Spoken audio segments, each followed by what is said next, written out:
மழை விட்டும் தூவானம் விடவில்லை என்பதுதான் பாமகவுடைய இன்றைய நிலையாக இருக்குது. பாமகவில் பார்த்திங்கன்னா தினம் தினம் ஒரு பூதகரமான விஷயங்கள் கிளம்பிட்டே இருக்குது.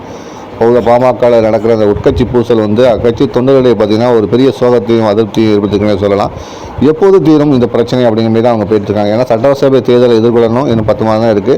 இந்த இடையில் இது மாதிரி பாமக நடக்கிற அந்த பிரச்சனை அவங்களுக்கு கவலைக்குள்ளாக சொல்லலாம். ஜி.கே. மணிக்கூட என்ன சொல்லியிருந்தாங்கன்னா, பாமக நடக்கிற தற்போதைய நிலை எனக்கு கவலை அளிக்குது, இந்த பிரச்சனை எனக்கு ரொம்பவே மனசை டிஸ்டர்ப் பண்ணிகிட்டு இருக்கு அப்படிங்கிற மாதிரி அவர் சொல்லியிருந்தார். அன்புமணி ராமதாஸ் சந்திப்பு கூட நேற்று தைலாபத்தோடு நடந்துச்சு. 45 நிமிஷம் கூட அவங்க பேசினாங்க. இல்லை பல்வேறு விஷயங்கள் பேசப்பட்டுச்சு. இதன் மூலம் இந்த பிரச்சனைக்கு முற்றுப்புள்ளி வைக்கப்படும் என்று எல்லாரும் எதிர்பார்த்தாங்க. ஆனால் முற்றுப்புள்ளி வைக்கப்படவில்லை. 15 நிமிட பேச்சிலேயும் அன்புமணிக்கும் சரி ராமதாஸுக்கும் இடையிலும் சரி சுமூகமான ஒரு பேச்சுவார்த்தை நடைபெறவில்லைன்னு தான் சொல்லணும்.